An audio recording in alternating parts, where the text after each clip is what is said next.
I remember a time when my world felt solid, anchored in a belief system built on trust, generosity, and the quiet satisfaction of a life well lived. I'm Julian, 55 years old, and San Francisco has been my canvas. A city where I've found immense joy in collecting art, yes, but more so in sharing its beauty, in nurturing the philanthropic spirit. I prided myself on that, on my ability to see the good, to give without expecting, to believe in the inherent decency of people. And in Lena, my wife, I believed I had found a mirror to those values. She was charming, intelligent, elegant, everything I thought I wanted, everything I thought complemented the man I was.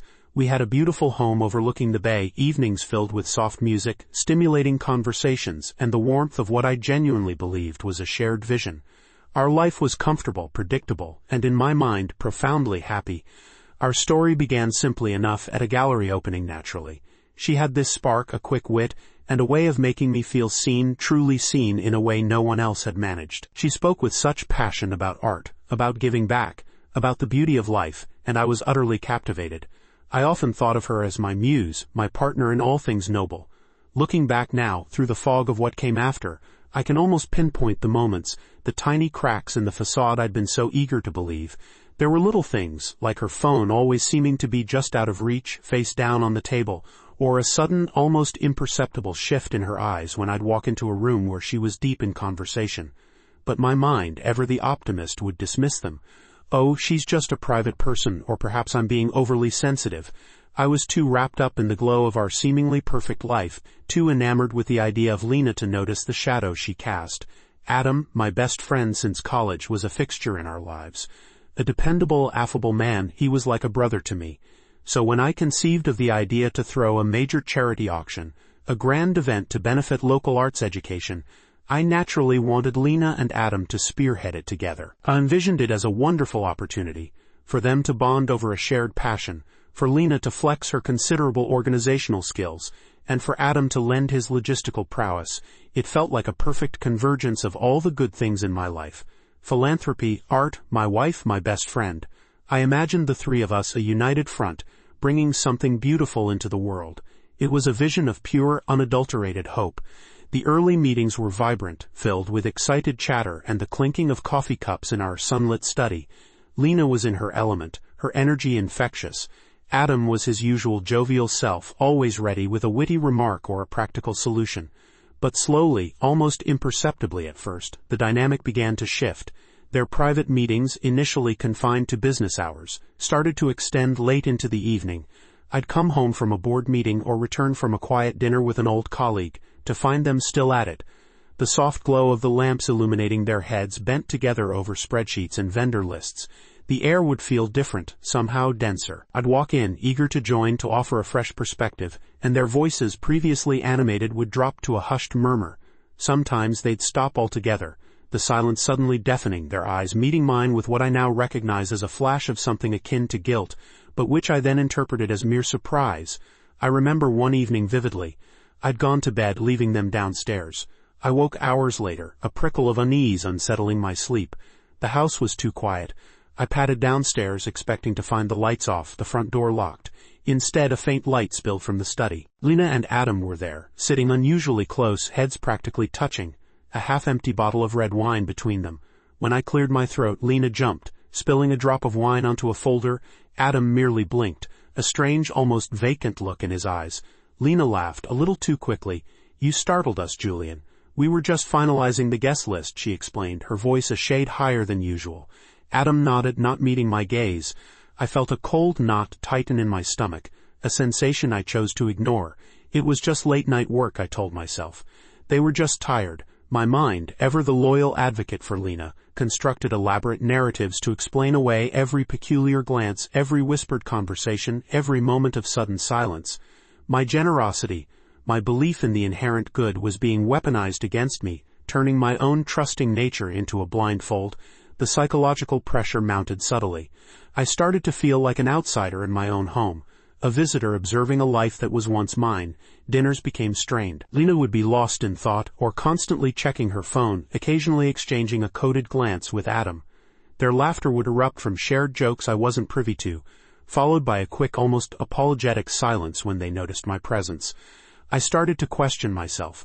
Was I becoming boring? Was I too old? Too demanding? Lena started subtly criticizing my suggestions for the auction, always preferring Adam's input. "He just understands the logistics better, Julian," she'd say. Or "Adam already has a contact for that." It chipped away at my confidence, making me feel inept, useless. I began to doubt my own judgment, my own perceptions. I'd catch myself staring at them, wondering if I was just imagining things, if my mind was playing tricks on me. The ground beneath me was subtly, systematically being eroded. The gaslighting intensified.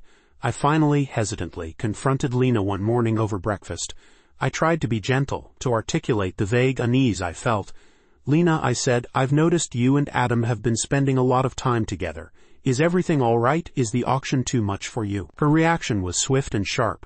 She dropped her fork, a clatter against the porcelain plate. "Julian," she said, her voice laced with an almost theatrical exasperation, "you're being absurd. It's a charity auction, a massive undertaking. Of course we're spending time together. We're working. Are you implying something?" Her eyes narrowed. "Are you questioning my dedication, my fidelity?" I felt a wave of shame wash over me. No, of course not," I stammered, my face heating up. I just felt a little excluded, a little out of the loop." She softened then, a practiced move. "Oh, Julian, my love," she sighed, coming around the table to kiss my cheek. "Don't be silly. We're just trying to make this perfect for you, for the cause. You're such a generous soul, always worrying." She stroked my hair. "We're fine, you're fine, just let us do our work." And I, like a fool, believed her. Or rather, I desperately wanted to believe her. I chastised myself for my insecurity, for daring to doubt the woman I loved, my best friend. The cold knot in my stomach persisted, but I pushed it down, burying it under layers of self-reproach and a desperate need for things to be normal again. The true breaking point, the moment the elaborate charade shattered into a million irreparable pieces, came quite by accident. It was a Tuesday, late afternoon. Lena had left her laptop open on the kitchen counter, which was unusual for her. I was looking for a recipe, and as I scrolled past some open tabs, a specific email caught my eye. The subject line read, "Auction bid confirmation antique ring." My heart gave a strange lurch. I had weeks ago pointed out a truly exquisite antique ring in a catalog for the charity auction. A rare Victorian piece with an intricate filigree setting, and a single luminous sapphire. I'd told Lena how much I admired it, how perfectly it would suit her, how I planned to bid on it for her as a surprise. It was meant to be a symbol of my enduring love. My breath hitched in my throat as I clicked on the email. The confirmation was there, a formal document from the auction house. And beneath the item description, under bidder names, it wasn't just Lena. It read, "Lena Montgomery and Adam Vance." My world tilted on its axis. The blood drained from my face, leaving me lightheaded, my hands trembling so violently I had to grip the counter to steady myself. Lena Montgomery and Adam Vance. A joint bid. For a ring I had admired for her. The details kept coming, a slow-motion avalanche of betrayal. The bid was significant, clearly prearranged. And then, at the very bottom, almost as an afterthought, an internal memo tag, special instructions, engagement ring, future use. The words swam before my eyes, then burned themselves into my memory, with the searing clarity of acid. Engagement ring. Future use, for a future that clearly didn't involve me. My beautiful philanthropic wife and my loyal, dependable best friend. The pieces clicked together with sickening precision. The late nights, the hushed conversations, the coded glances, the gaslighting, the feeling of being an outsider. It wasn't me being insecure. It was them, weaving a deceitful tapestry around me. Right in my own home, my chest felt hollowed out, as if someone had reached in and ripped out my vital organs. The betrayal was so profound, so absolute, it stole my breath. I stood there, leaning against the cold granite, the hum of the refrigerator the only sound in the universe. I felt like a ghost, witnessing the desecration of my own life. It wasn't just a discovery. It was an amputation. Everything I thought I knew, everything I had built, every shared laugh, every intimate moment, every silent understanding, it was all a lie. A carefully constructed illusion designed to extract my generosity, my resources, and ultimately my very identity. The days leading up to the auction were a blur of internal torment and outward composure. I moved through life like an automaton, a hollow shell of myself. My mind replayed every interaction, every smile, every touch, each one now imbued with a grotesque double meaning. The pain was a physical entity, a relentless pressure behind my eyes, a constant ache in my chest that stole my appetite and murdered my sleep. I couldn't eat, couldn't focus. My reflection in the mirror showed a gaunt, haunted man, eyes ringed with sleepless nights, a stranger to myself. But beneath the profound grief, a different emotion began to simmer. a cold, hard ember of clarity, of resolve. They had played me for a fool. They had stripped me bare, not just of my love and trust, but of my dignity. And I realized with a chilling certainty that I couldn't let them get away with it. I couldn't just vanish into the night, nursing my wounds in silence. They deserved to face the consequences of their actions, not in a whispered private confrontation that they could twist and deny, but in the stark public light of truth. The charity auction, the very event I had envisioned as a symbol of our shared values, would become the crucible of their exposure. The night of the auction arrived, a glittering spectacle of San Francisco's elite, all dressed in their finest, eager to contribute to a worthy cause. The grand ballroom of the hotel shimmered with chandeliers, the air thick with perfumed champagne, and the excited murmur of conversation. I stood by myself for most of the cocktail hour, a ghost in my own dream, observing Lena and Adam from a distance. They were radiant, laughing, mingling, basking in the success of the event they had orchestrated. Lena wore a stunning emerald green gown, her eyes sparkling, a picture of grace and accomplishment. Adam, ever the charming rogue, stayed by her side, his hand often brushing her arm. A possessive gesture I'd never noticed before. They looked like a couple, a vibrant, promising pair, and my stomach twisted with a fresh wave of nausea. But my resolve held. I was calm, terrifyingly so, a stillness that masked the roaring inferno within. The auctioneer, a jovial man with a booming voice, moved through the lots with practiced ease. My heart pounded a rhythm against my ribs as the items came and went. And then, there it was, lot number 72. The Victorian sapphire ring. A hush fell over the room as the spotlight illuminated the velvet cushion on which it rested, its deep blue stone gleaming. Lena leaned forward in her seat, a breathless anticipation on her face that was sickeningly familiar.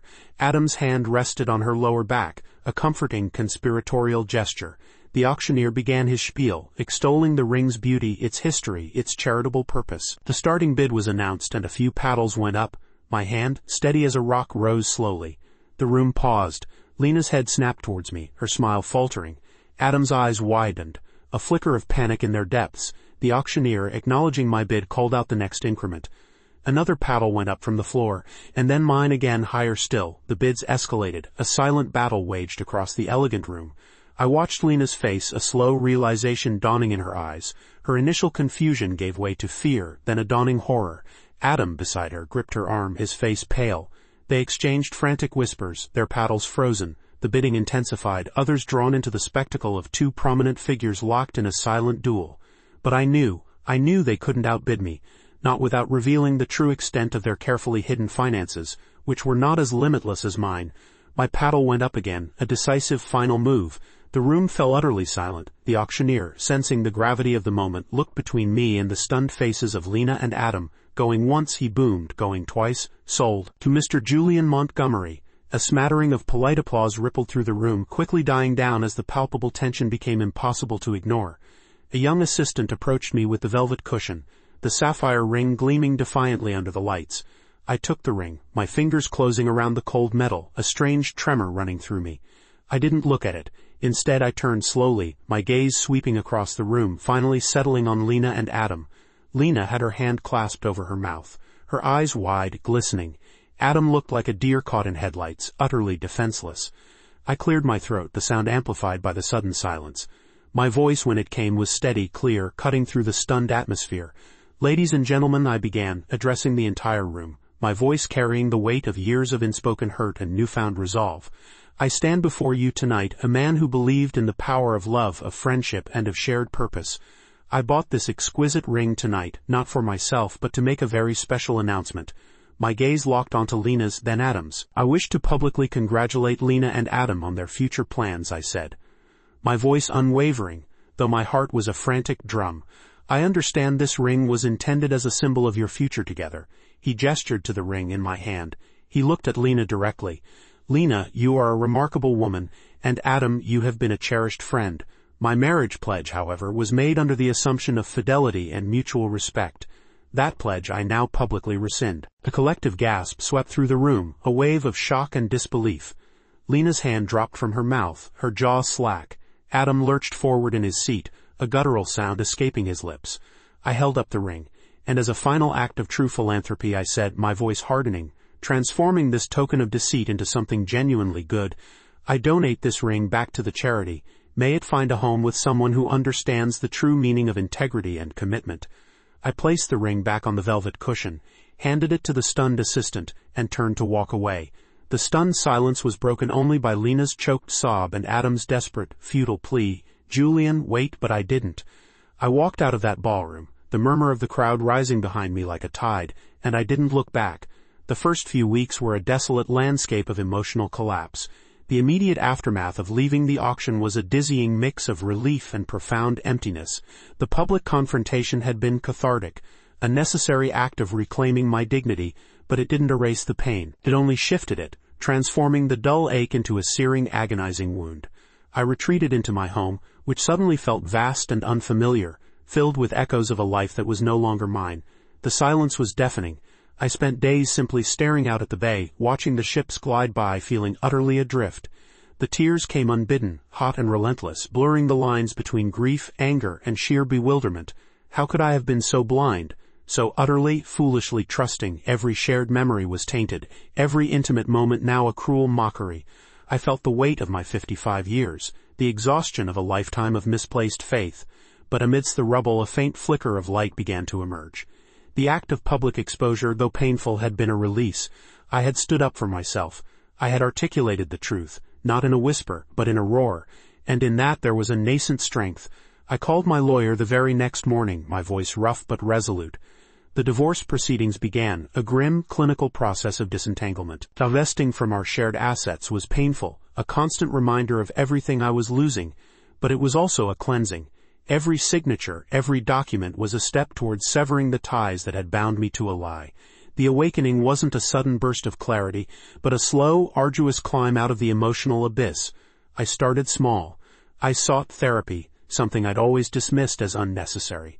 My therapist, a kind, insightful woman, helped me peel back the layers of my grief, to process the betrayal, not as a reflection of my worth, but as a testament to their failings. She helped me understand how my own boundless generosity, while a virtue, had been exploited. I started rediscovering the simple joys. A quiet walk in Golden Gate Park, the smell of old books in a dusty antique shop, the rich aroma of coffee brewing in the morning. I began to paint again, something I hadn't done since my youth, channeling the swirling vortex of my emotions onto canvas. The colors were dark at first, tumultuous, but slowly, tentatively, they began to soften, to lighten. The true transformation began when I revisited my purpose. My love for art, my passion for philanthropy, these were intrinsic to who I was, not dependent on Lena or Adam. I realized that my generosity had been misdirected, entangled with a flawed relationship. Now I could channel it with renewed clarity and intention. I sold a significant portion of my collection, the pieces that held too many memories, and established a new foundation. Not just for art education, but specifically for art therapy for emotional trauma. My own pain became its blueprint.